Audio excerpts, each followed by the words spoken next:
माता सबरी ने एक टकटकी लगा करके प्रभु का दर्शन किया, हाथों से खिला रही हैं और मुखारविंद का दर्शन कर रही हैं। माता सबरी चरणों में बैठी हैं। रामलला सरकार से कहा, मुझे आप नवदा भक्ति का उपदेश करें। मर्यादा पुरुषोत्तम श्री राम नवदा भक्ति का सुंदर उपदेश करते हैं। अरे नवदा भक्ति में से अगर एक भी भक्ति जीव के हृदय में आ जाए तो सबरी से राम कहते हैं मैं उसे शीघ्रता से प्राप्त हो जाता हूँ। पहली भक्ति का उच्चारण किया, प्रथम भगति संतन कर संगा, प्रथम भगति संतन कर संगा, दूसरी रति मम कथा प्रसंगा, दूसरति मम कथा प्रसंगा, दूसरी रति मम कथा प्रसंगा, दूसरति मम कथा प्रसंगा, प्रथम भगति संतन कर संगा, प्रथम भगति संतन कर संगा। माता पहली भक्ति है मेरा सत्संग करना, जो आप लोग कर रहे हो। सत्संग श्रवण करना प्रथम भक्ति है। अच्छा, भक्ति सत्संग के माध्यम से, जब भक्ति में आप बैठते हो, सत्संग के माध्यम से भक्ति को हृदय में बैठाते हो, तो कहाँ से भगवान हृदय में प्रवेश करते हैं? प्रविष्टम कर्ण रंध्रेण, कानों के द्वारा भगवान चित्त में उतरते हैं। कौन सी रस्सी में बंद करके आते हैं? बोले भक्ति सूत्रोपनद्ध, भक्ति रूपी रस्सी में बंद करके भगवान हृदय में उतर आते हैं। तो नौवीं भक्ति में से पहली भक्ति कौन सी है? कथा श्रवण करना। दूसरी है संतों का सत्संग करना, संगत करना। संतों की संगत ज़्यादा करो, संतों के बीच में बैठो, हरि चर्चा को श्रवण करो और अपनी जिज्ञासा संतों के सामने रखो। तीसरी भक्ति है गुरु जी की सेवा। अब तो समय बदल गया बबलू भैया, नहीं तो पहले गुरु जी का आगमन नगर में हो जाता था तो सब घर द्वार छोड़ करके गुरु जी की सेवा में पहुंच जाते। आज की पद्धति ऐसी हो गई है, आपके नगर में गुरु जी आ गए तो वो ये इंतजार करते हैं कि गुरुजी हमको फ़ोन कब करेंगे। ये स्थिति पैदा हो गई। अच्छा, गुरुजी अगर वहाँ नगर से चले गए तो चेला क्या कहता है? अच्छा गुरुजी, अब हमें काय को बुलाओगे? अब तो बड़े बड़े करोड़पतियों में बैठोगे, हम तो गरीब हैं। बोलो बोलो जय सिया राम। अरे काय के गरीब, काय के अमीर। पहले गुरुजी के एक ही चेला थे, खूब भरपूर समय था। एक से फिर 10 चेला हो गए, फिर 10 के हिसाब से समय निकाला। आज की स्थिति ये है कि 10,000 शिष्य हैं। ऐसे घर घर में जा कर के तो नहीं मिल सकते। उनको तो आज दिल्ली में है, कल कलकत्ता भी पहुंचना है, बॉम्बे की यात्रा करनी है, बेंगलोर निकलना है, वहाँ से चेन्नई आना है। उनको तो जगह जगह सत्संग के लिए जाना है। अब तुम्हारी मर्यादा है, अरे 500 किलोमीटर चल करके गुरुजी हमारे नगर में आए हैं तो तुम अपने घर से 5 किलोमीटर चल करके गुरु का दर्शन करके आओ। ये तुम्हारी मर्यादा है, लेकिन तुम्हारा अहंकार ऐसा करने नहीं देता। एक बार सब मुस्कुरा करके कहो। कोई ऐसी वैसी चर्चा चलती है ना तो ऐसे मुंह बिगाड़ लेते हो आप लोग। अरे कैमरा चल रहा है भाई, चेहरे पर सब लोग आपको अपने घर में टीवी और मोबाइल पर देख रहे हैं। मुस्कुराते रहो। मुस्कुराने से चेहरा सुंदर लगता है। जब भी तो फोटोग्राफर कहता है स्माइल प्लीज, हाँ, और सब लोग मुस्कुराते हैं। अच्छा, 5 सेकंड की मुस्कुराहट से आपकी फ़ोटो की सुंदरता बढ़ जाती है। जब जीवन भर मुस्कुराओगे तो आपका जीवन सुंदर क्यों नहीं बनेगा भाई? इसलिए मुस्कुराते रहो। हाँ भाई, कथा आपको मुस्कुराहट ही देती है। गीता कह रही है अहरनिश मुस्कुराना ही मेरी भक्ति है। हमेशा मुस्कुराते रहो, हमेशा मुस्कुराते रहो। चौथी भक्ति है कपट का त्याग करके भगवान के नाम को गाओ। कपट को त्याग करके भगवान का नाम गाओ। अब हाथ में तो माला चल रही है, माला में मंत्र फेर रहे हो और भीतर माला पे बाहर मंत्र और भीतर षड्यंत्र। बोलो जय सिया राम। हाँ, माला चल रही है उधर देखो। हाँ, इसको मैं बताऊंगा बाद में। और माला चल रही है। अरे देखो, पहले तो किराए के मकान में माला चल रही है। किराए के मकान में रहता था, पता नहीं कहाँ से पैसा आ गया। 10 मंजिल का मकान है इसका। अरे राम राम राम। कपट को त्याग करके फिर भगवान के नाम से जुड़ना पड़ेगा।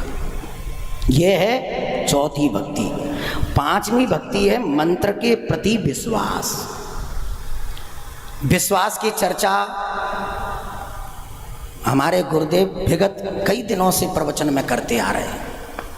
कथा तो सुन रहे हो, मंदिर में दर्शन करने जा रहे हो, लेकिन विश्वास अगर तुम्हारा पुष्ट नहीं है तो वो दर्शन तुम्हारे लिए लाभप्रद नहीं है। इसलिए अपने गुरुजी के वचनों पर और गुरुजी के दिए हुए मंत्र पर विश्वास करो।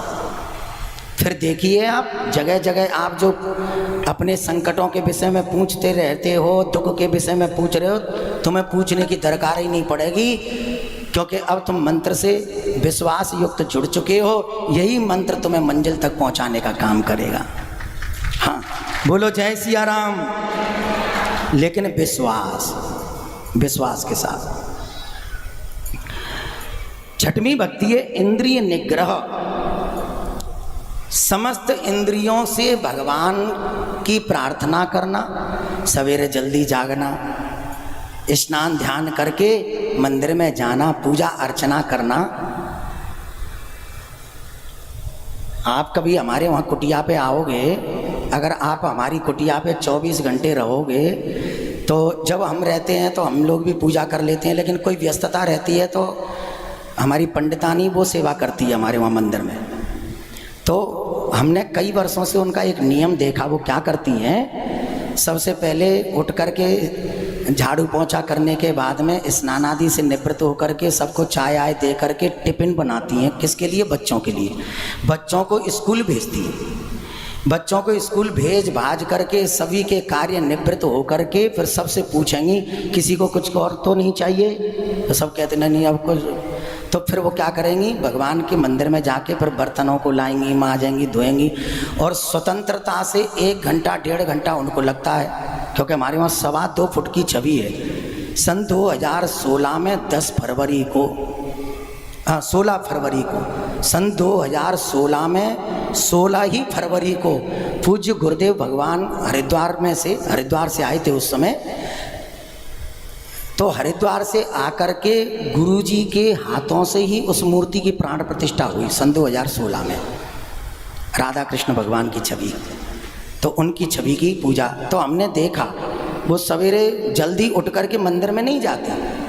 हमने कई प्रश्न किए, ऐसा क्यों? तो उन्होंने बड़ा सुंदर बताया कि सबसे पहले गृह कार्यों से निवृत्त हो जाओ, जिससे मंदिर में बैठ के तुम्हारा मन लगे। किसी भी कार्य को अधूरा छोड़ के भगवान के मंदिर में पहुंच गए तो तुम अगरबत्ती तो लगाओगे, धूप बत्ती तो लगाओगे, लेकिन वो कार्य तुम्हारी बुद्धि में बैठा रहेगा, अभी वो कार्य बाकी है, मुझे वो काम करना है। इसलिए कार्य से निवृत्त होकर के भगवान की पूजा करो। 10 मिनट के लिए भी तुम फुर्सत में हो तो 10 मिनट के लिए जाओ, 1 घंटे के लिए फुर्सत में हो तो 1 घंटे के लिए जाओ। लेकिन ऐसा मत कहो, क्या बताएं महाराज, घर गृहस्थी है, इसमें टाइम ही नहीं मिलता, क्या करें। ये पता नहीं कहाँ से ऐसा शब्द आ गया है। जैसे हमने कही, अरे भगवान की माला फाला फेर लिया करो, थोड़ा भजन। अरे महाराज तुम्हें माला की पड़ी है, टाइम ही नहीं मिलता, क्या करें। बताओ, ऐसा कोई कहता पाया जाए, समझना 1 नंबर का आलसी है। भजन में टाइम की क्या? अरे काम करते चलो, नाम जपते चलो, हर समय कृष्ण का ध्यान धरते चलो। काम करते रहना है, नाम जपते रहना है। कर से कर्म करहीं विधि नाना, मन राख्यों जहाँ कृपा निधाना। माता रोटी बेल रही हैं, श्री कृष्ण गोविंद हरे मुरारे हे नाथ नारायण वासुदेवा, गाते गाते रोटी बना रही हैं। उस गाने का प्रभाव देखिए, नाम संकीर्तन के द्वारा बनाई हुई रोटी जिसके पेट में जाएगी उसकी बुद्धि सात्विक हो जाएगी। आपको प्रैक्टिकल करना है। आप प्रैक्टिकल करके जरूर देखिएगा। एक रोटी ऐसी बनाइएगा श्री कृष्ण गोविंद हरे मुरारे हे नाथ नारायण वासुदेव, एक बेटे को खिलाना, एक रोटी और बनाना, मेरा पिया घर आया हो राम जी, मेरा पिया घर आया हो राम जी। ये दूसरे बेटे को रोटी खिलाना। हम सही बता रहे हैं, सलमान खान की तरह गिटार लेके डाइनिंग टेबल पे ही नाचने लगे। इतना प्रभाव बताया है उसमें, करके देखना। सात्विकता, सात्विक पद्धति से रहना, खाना, आचरण आ गया तो हर जीव सात्विक पद्धति से जुड़ता चला जाता है। तुम्हारे कर्म कैसे हैं? आजकल महाराज जी पता नहीं क्या हो गया है, जब भी मंदिर में जाते हैं मन नहीं लगता, भजन करते हैं मन नहीं लगता। मन कोई लगता थोड़ी है, ऐसे मत कहा करो मन नहीं लगता। अरे मन कभी नहीं लगता, मन को लगाना पड़ता है। छोटा बच्चा जब स्कूल जाता है तो रोता बहुत है, लेकिन उसकी माँ नहला धुला करके, बस्ता तैयार करके, टिफिन तैयार करके जबरदस्ती से उसे गाड़ी में बैठा देती है। बच्चा रोता रोता चला गया, उसकी माँ का भी मन नहीं लगा। हे भगवान, रोता रोता गया मेरा बेटा, समय पर कुछ खाएगा कि नहीं खाएगा। जब तक लौटता नहीं है ना, उसकी माँ बड़ी बेचैन रहती है। तो किसी को लगा कि शायद दूसरे दिन नहीं भेजेगी क्योंकि आज बेचैन हो गई। दूसरे दिन क्या हुआ, सवेरे उठी, बच्चे को उठाया, नहलाया धुलाया, बस्ता तैयार किया, टिफिन तैयार किया, बैठा दिया फिर से गाड़ी में। फिर से रोता हुआ बच्चा गया। किसी ने पूछा, बच्चे को तू भेज रही है और बाद में तू रोती भी, ऐसा क्यों?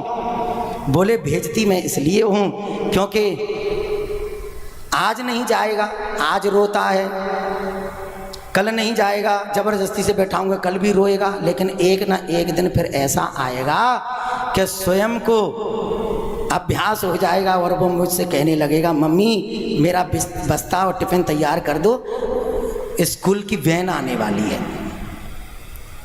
ऐसे ही मन की पद्धति है, मन बैठता नहीं है। खास करके कथा में, मंदिर में उसको जबरदस्ती से बैठाना पड़ता है। हमारे गोरखपुर वाले भैया आज आए नहीं हैं, तो 3 दिन तक उनको कोई कथा समझ में नहीं आई। तो चौथे दिन की कथा में क्या बोले, वो हम और गुरु जी के पास ही बैठे थे, हम और गोरखपुर वाले भैया। तो वो कहते हैं, महाराज बड़ा रस मिल रहा है। 2-3 दिन तक तो समझ में नहीं आया, लेकिन अब कथा समझ में आ रही है। ऐसा इसलिए हुआ क्योंकि 3 दिनों तक तुमने जबरदस्ती से मन को बिठा के रखा। चौथे दिन फिर ऐसी घटना घटी, वही कथा तुम्हें समझने आने लग गई, तुम्हारा मन कथा से जुड़ने लग गया। यह है अभ्यास। तो मन नहीं लगता ऐसा मत कहो, मन को लगाइए, जबरदस्ती से लगाइए। पूजा पाठ की बात कर दी, फिर से मुंह लटका लिया। थोड़ा मुस्कुरा के कहो हाँ। तो 7वीं भक्ति है, संतों को मुझसे अधिक सम्मान दो, संतों को मुझसे अधिक सम्मान दो। संतों के सम्मान से ही भगवंत की प्राप्ति है, संत कृपा से ही भगवंत कृपा सुलभ हो जाती है।